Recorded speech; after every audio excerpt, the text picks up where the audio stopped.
Mapagpalang araw po. Happy Lord's Day. Napakagandang bagay na yung Lord's Day po ay ano bang tawag dito? Yung nakakabasa tayo ng salita ng Diyos sa Biblia. Ano po? Kasi maging sa kasaysayan man po, doon nag-relax ang Panginoon Diyos. Tingnan nga natin. Ang sabi niya po dito sa Genesis chapter 2. Anong sabi dito?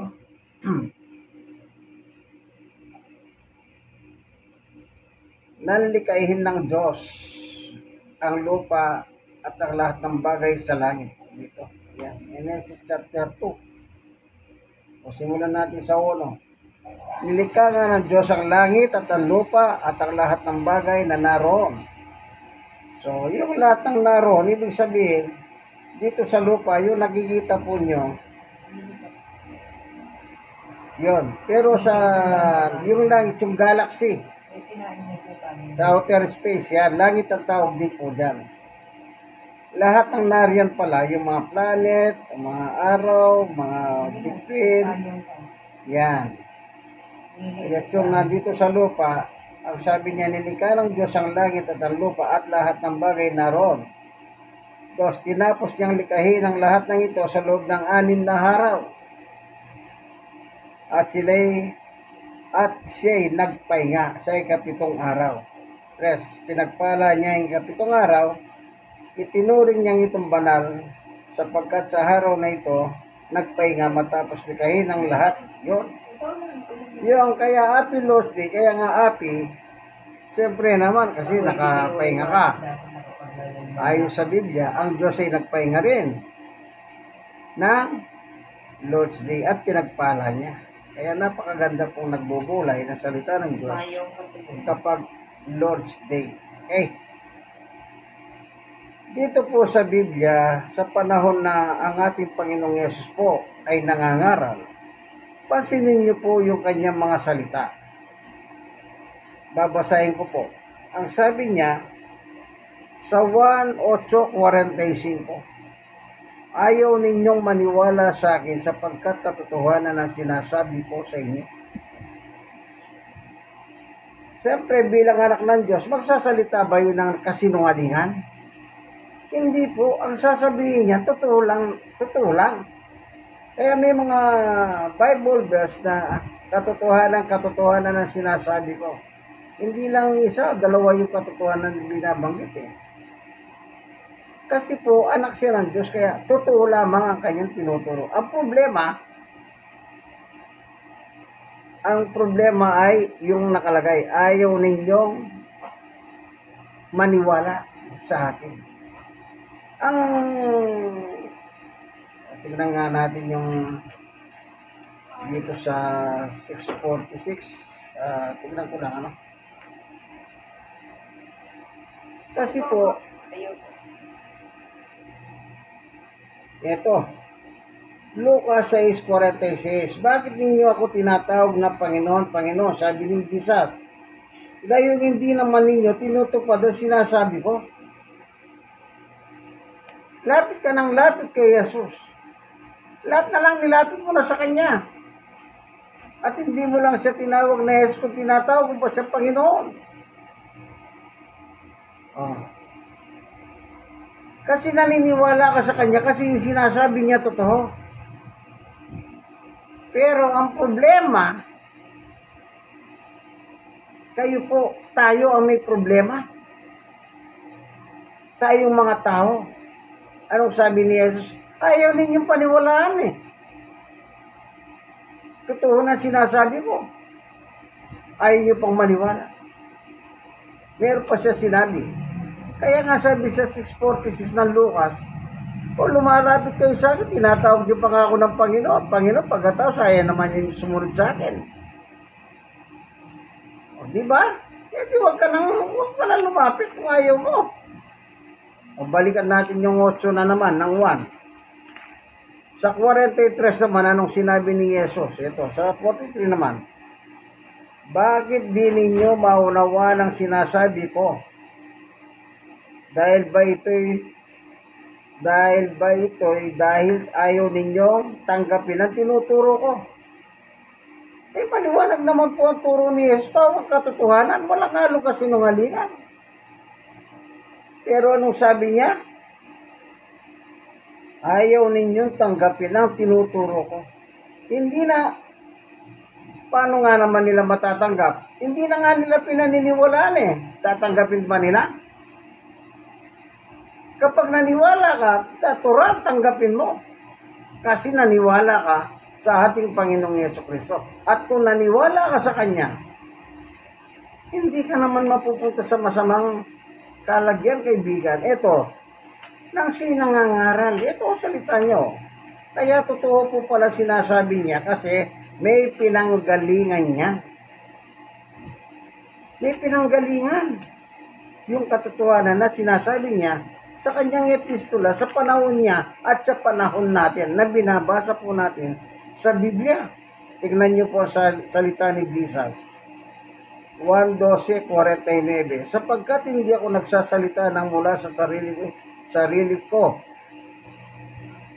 lamang. Ang Ama na nagsugo sa akin ang siyang nagutos kung ano ang aking sasabihin at ipapahayag. Kaya pala totoo, ang kanya sinasabi, galing pala mismo sa Diyos yung kanya sinasabi. Sa Diyos Ama, God the Father, na nasa langit. Ngayon, pag naniwala ka kay Jesus, natural kasama niyan, hindi ka lang naniwala, tinanggap mo pa. Ano naman ang magiging bunga kung sakali?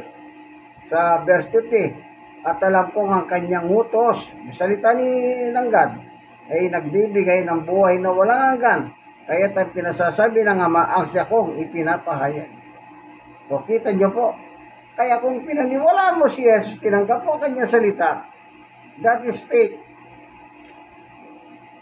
Anong bunga? Buhay na walang hanggan. Pero pag hindi mo tinanggap si Jesus, natural, hindi mo na rin sa pinaniwalaan, hindi mo rin tatanggapin yung tinuturo niya. Kanya lang hindayin. Kumbaga sa labanan, kung may panalo, may talo, doon ka sa lugar ng talo.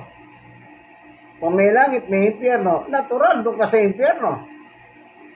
Bakit ka naman mailalagay sa langit? Ayaw mo na nga maniwala, ayaw mo pa sumunod.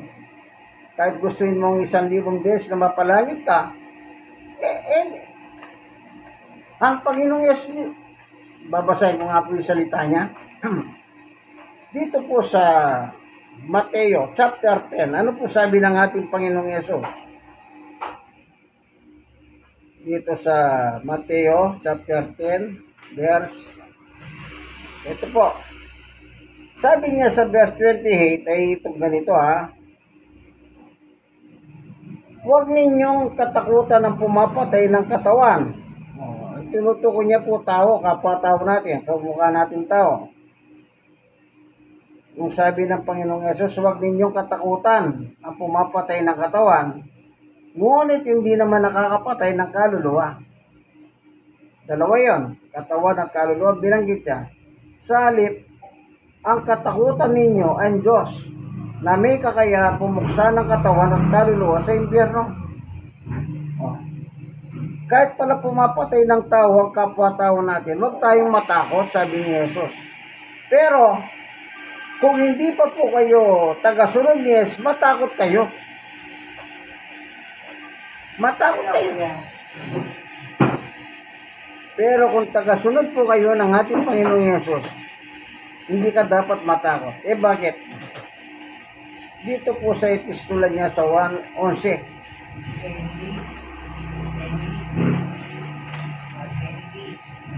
Anong sabi ng ating Panginoong Yesus? 1:11-25. Sinabi sa kanya ni Yesus, ako ang muling pagkabuhay at ang buhay. Ang sinumang sumasampalataya sa akin, kahit mamatay ay muling mabubuhay.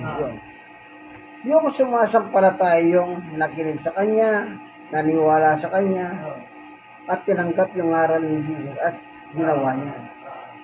Yan ang sumasampalataya sa kanya. Kaya sabi niya, kahit na mamatay ka, sabi niya, ay muli kang mabubuhay. Kaya sinabi niya, huwag kayong matakot sa pumapatay. Ang kausap niya po kasi mga mananampalataya. Huwag kayong matakot. Ba't nakakatakot po talaga yan? Diba, tutukan kang baril, tutukan ka ng patalim, hindi ba matatakot ka? Kaya nga, maging sa pelikula, kahit mga biro lang sa pelikula eh. Pag tinutukan ng baril, tinutukan ng kutsilyo, ano sabi ng mga bida? O, huwag kong itutok yan, baka itulak ni sa taras yan. Mga joke ba sa pelikula? Kaya tayo, ang sabi niya, huwag kang matakot. Dapat matakot ka sa Diyos. Kaya tayong mga tao, kapag mananampalataya po tayo kay Jesus, hindi tayo po pinaghaharian ng takot. Kasi malaya na tayo, pinalaya na tayo ni Jesus sa takot.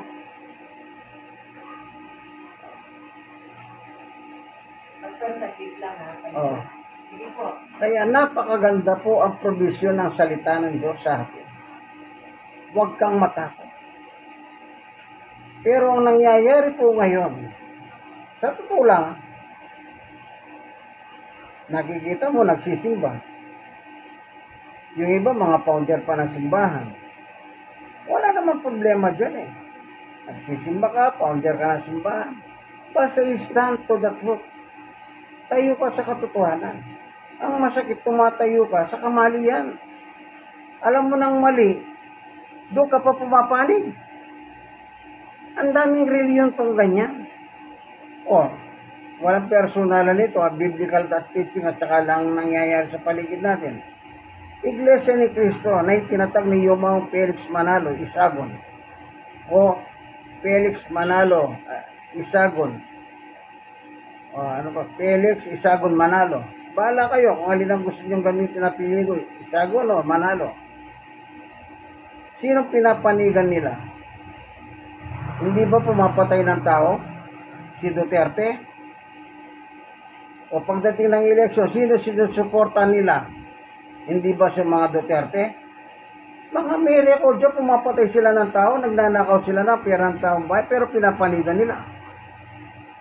Hindi ba reliyon ng Iglesia ni Cristo? Nagkikilaban pa sila ng debate. Nagdidimanda pa sila pagka may nakakampi sa kanila, dinidimanda yung mga kapwa-tao nila dahil lang sa reliyon. O yan naman, Jesus is Lord Church, Brother Eddie Villanueva. Saan siya tumatayo? Hindi ba sa Duterte rin? Na magnanakaw at pumapatay ng tao? Pero ang mga yan, iba paniwala. Kay Villanueva, si Jesus ay Diyos. Kay Manalo, si Jesus ay tao. Hindi sila magkasundo sa aral. Pero pagdating sa Duterte, magkasangga sila. Sanggandikit sila. Sinong kinakampiyan nila? Di ba nga Duterte's family? Pumapatay ba ng tao? Opo. Ayan sumambulat na sa mga balita eh. At ngayon, nakakulong nga yung matandang Duterte dahil. Kaya sabi ng iba, ayan, malapit na rin arrestuin yung anak, yung si Sarah. Niwiwis ng mga ibang tao na sana ang arrestuin din siya ng ICC. Bakit? Sinabi ng mga dating DDS, kasama rin daw siya sa mga napapanood ko lang po sa social media yan. Sa balita, sa news, sa mga television. Puti nga ngayon, malaya na yung mga news eh. Hindi na kinokontrol, kagaya ni Marcos nung araw, kontrolado. Kung ano lang yung gusto ni Marcos, kailangan yun lang ang marinig. At salamat, malaya na tayo dahil sa nang naging presidente si dating Cory Aquino, nagbalik yung demokrasya, kaya malaya tayo magsalita. Yung iba naman, balat sibuyas, demanda rito, demanda doon. Kasi may pera sila, may kinakapitan silang kapangyarihan. Ganun po talaga ang buhay sa lupa. Kaya kung kay Kristo ka, tatayo ka sa totoo. Naturingan kayo may mga sekta kayo ng reliyon ang tinatayo ninyo, mga magnanakaw eh. at pumapatay ng tao. Oh. Wala pa pamimersonal yan. Yan ay nakikita ko lang po at naririnig na papanood sa telebisyon. Nagkataon lang, meron tayong Bible study, kinakat lang natin doon. Kasi sabi ni Jesus, katotohanan na sinasabi ko sa inyo. Pero ayaw ninyong maniwala. Ayaw ninyong tanggapin. Anong gusto ninyong tanggapin? Kasinungalingan? Ito kasinungalingan. Oh, 1:8:44 naman. Basahin natin. Sa ano sabi ng ating Panginoong Yesus? Ang diablo ang inyong ama. Pasinin nyo, yung una, ang diablo ang inyong ama. Ngayon, tingnan natin bakit sinabi ni Jesus na ikausap niya, ang diablo ang kanilang ama. Ito po. Ang diablo ang inyong ama. At ang gusto ninyong gawin ay kung ano ang gusto niya. Yung gusto ni Satanas, yun ang ginagawa nyo. Ano bang gusto ni Satanas? Sa simula pa lamang ay mamamatay tao na. Ano daw po si Satanas? Sabi ni Jesus, mamamatay tao. Anong gusto nyo? Hindi ba kailangan pumatay kayo ng mga tao? At binabayaran nyo pa yung papatay.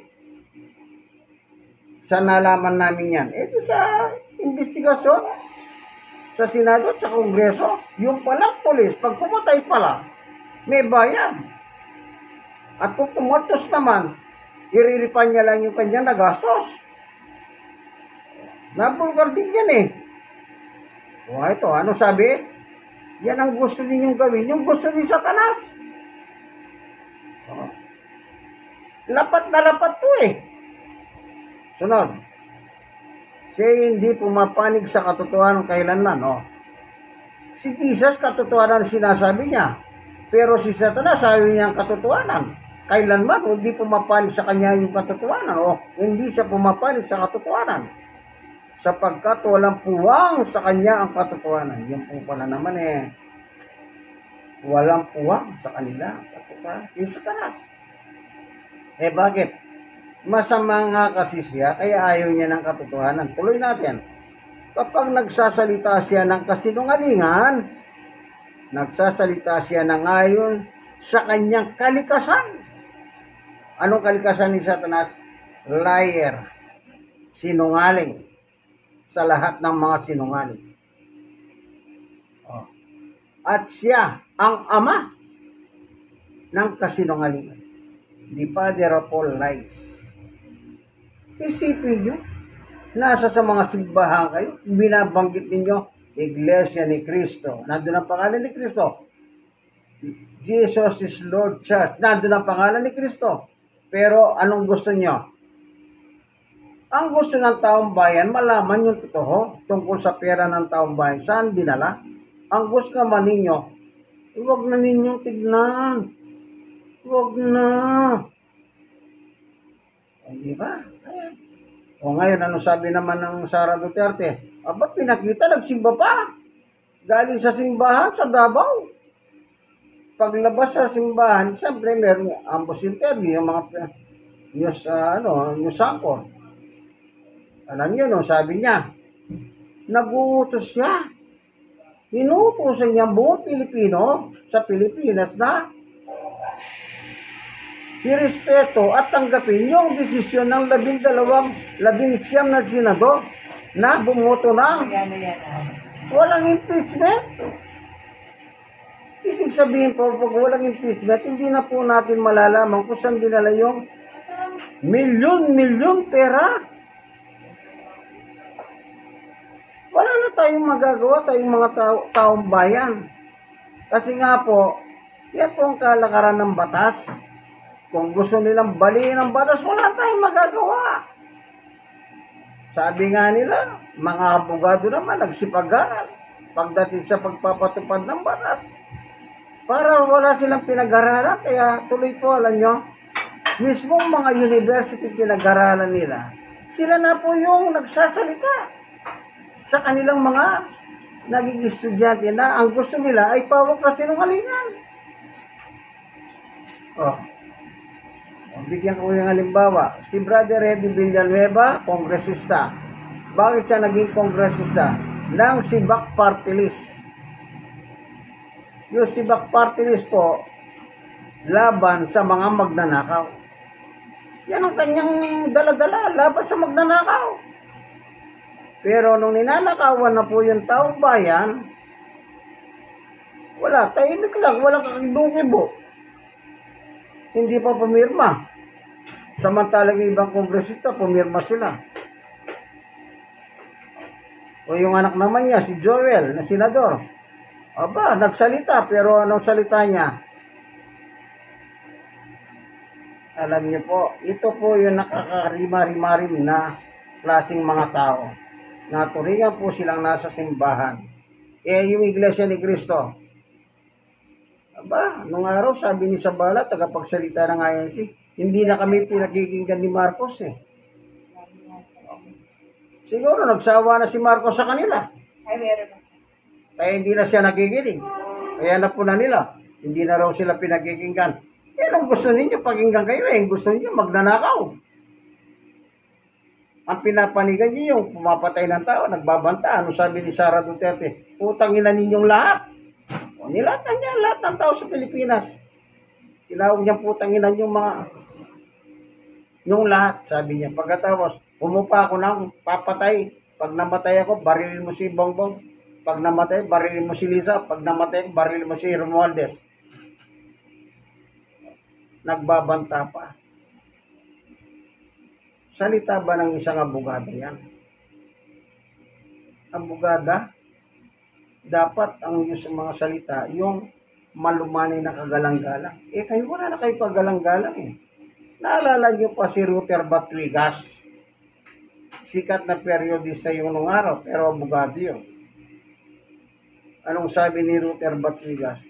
Tinatawag yung mga honor-honor ng mga yan, hindi naman ka-honor-honor ng mga yan. Referring sa mga mambabatas. Di ba tawag sila? Honorable. Honorable ba yun na gusto niya kasinungalingan? Samantalang dala-dala nila yung pangalan ni Cristo? GIL, Jesus is Lord. Iglesia ni Cristo. Pero ang gusto nila, ano? Ay, wag nyo nang alamin yung tungkol sa ninakaw ni Sarah. Ala na, nilibing na nila yung impeachment. Tuluyan na nilang in-injection. Lethal injection. Archive. Bayad lahat. O yan, meron sumagot. Bayad. Yan ang nangyayari sa Pilipinas ngayon. Pera-pera na lang ang labanan ngayon. Wala na po yung maninindigan ka sa totoo. Wala na. Naninindigan na po ngayon yan. Pera, yung tinang ng pera. Ang akala naman, eto, panghuli. Yung mga ngaral sa lumang tipan, tignan nyo po ang kanyang sinabi. Nakakatakot. Nakakatakot. Bakit ko nasabi nakakatakot? Basahin ko po, pakinggan ninyo ng maigi. Kung di ba kayo talaga matatakot, ewan ko kung gaano kayo katapang. Unless nakainom kayo ng alak. Kasi pag nakainom ng alak, matapang eh. Eto, mga ngaral 12, 14. Lahat ng gawin natin, ayagman o lihim, mabuti man o masama, ay ipagsusulit natin sa Diyos. Kung dito po sa lupa, kayo nyo takasan ng Korte Suprema, nakakasulas din po ang ugali ng mga judges na yan. Hindi naman sila biglang nakialam. Sabi nila, ang konstitusyon yan. Sana po kaya ngayon umiirit po sila yung Kongreso na sana magkaroon lang oral argument para may paliwanag nilang maayos ang kanilang side at marinig naman yung side ng Korte Suprema. Hindi yung sasabihin ng 12 alipores ni Duterte na wala na yan, patayin na natin yan, pagturuan na natin patulugin yan. Kaya nga sabi ko nung araw, Senado at Korte Suprema, nagkukwentuhan yan. O ikaw muna, then ako naman, then ikaw naman. Hindi po ba? Kaya nga sabi nila, akala ka ng pera lang. O ano sabi?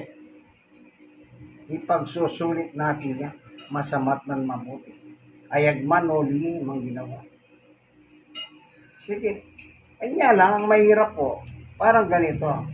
Ako bilang mga living testimony, gusto ko makita ko silang maparusahan. Kagaya ng nangyari kay Duterte sa Netherlands, dahil at saka si Apollo Kibuloy sa gandikit niya sa dito naman sa Pilipinas, yan at least nakita mo yung ebidensya, nakakulong sila. Paano kung pare-pareho na po kayo namatay? Paano mo ba makikita kung atula sila ng Diyos doon sa langit? Hindi mo na makikita yon. Kasi kahit magkita pa kayo doon ni Duterte at ni Kibuloy at ni Sara Duterte, wala na po yung damdamin tao. At saka napakahirap na pong magkita kasi yung pagitan ng langit at impyerno malayo. Yung langit nasa itaas, yung impyerno nasa baba. Para makita mong impyerno, titingin kang ganun sa baba.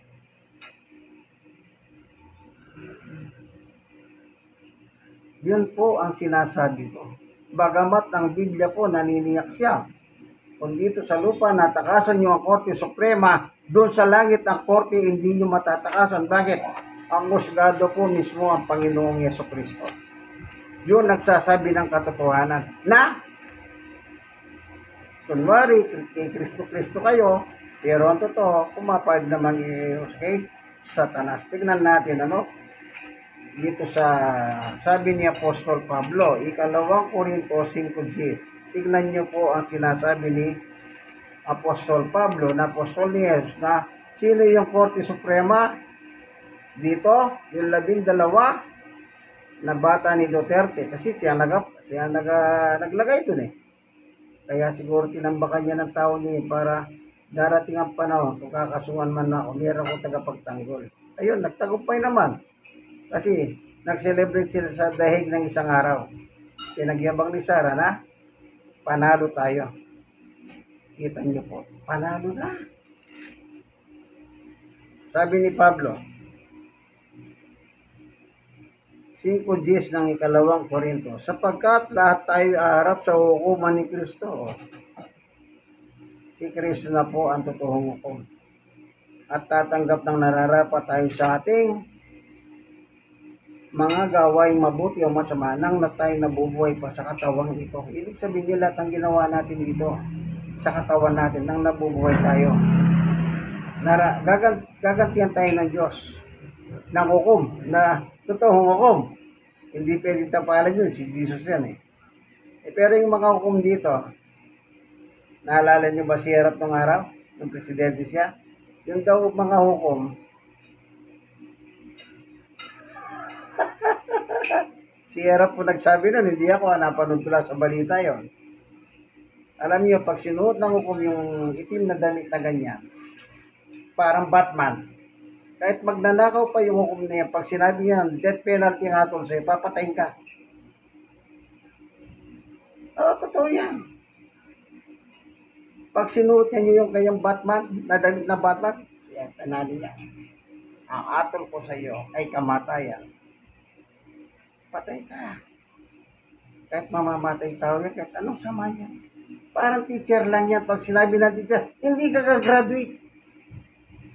Kahit walang iya yung teacher na yan, hindi ka gagraduate. Yan.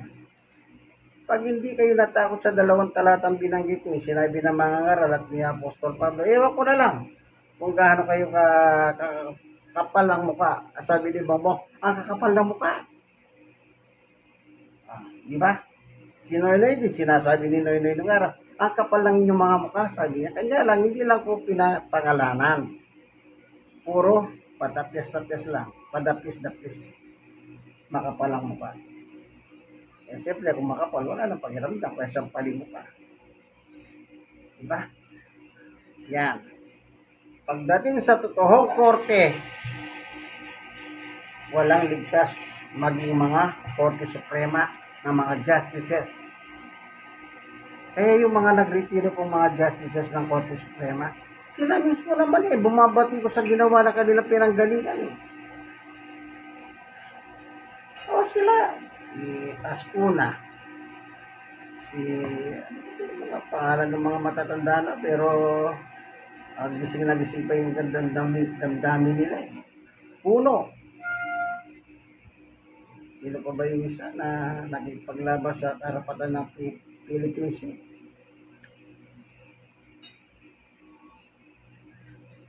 Binabatikos po nila yung pinanggalingan nila Korte Suprema. Dati silang justices to. Sige, ganito na lamang. Wala pong personalan ng ating mga Bible sharing, Bible study. Kasi nga po, kinakapit po natin yung salita ng Diyos at yung nangyayari sa ating paligid bilang mga Pilipino. Kaya kung kayo po'y nasasaktan, salamat at nasasaktan kayo. Ibig sabihin, buhay na buhay kayo. Kaya naman sa buhay na patay na kayo. Ano yung buhay na patay? Wala na pong pakiramdam. Kahit sabihin mo yung totoo, hindi. Sinungaling ka. Ay, pagbibintang ka pa sinungaling. Kaya naalala ko yung sinabi kanina, yung sa DIL ngayon, dati hindi naman nila sinasabi ito. Ngayon, yun ang programa nila.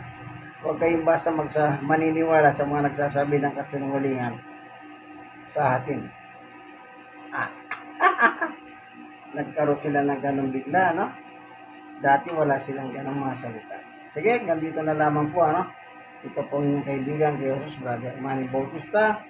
Nandito po tayo sa Barangay 9608, District 1, Tondo, Manila, upang magbahagi ng mabuting balita. Meron po tayong kasama rito, baka akala niyo po, ano? Hindi nyo sila maririnig. Hindi nyo na sila makikita. Ewan ko, kung gusto nila makita kayo.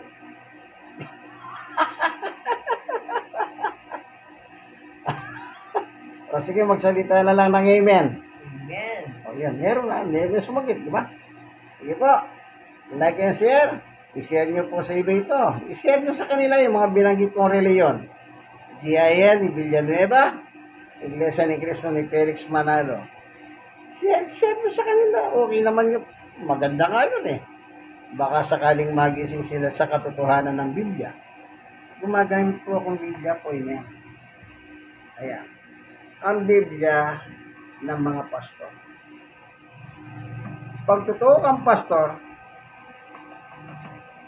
yan. Pag peke, bahala ka na. Sige po. Nawadat na kayo ng video nito. Nasa maayos na kalagayan. Thank you for watching. God bless us all.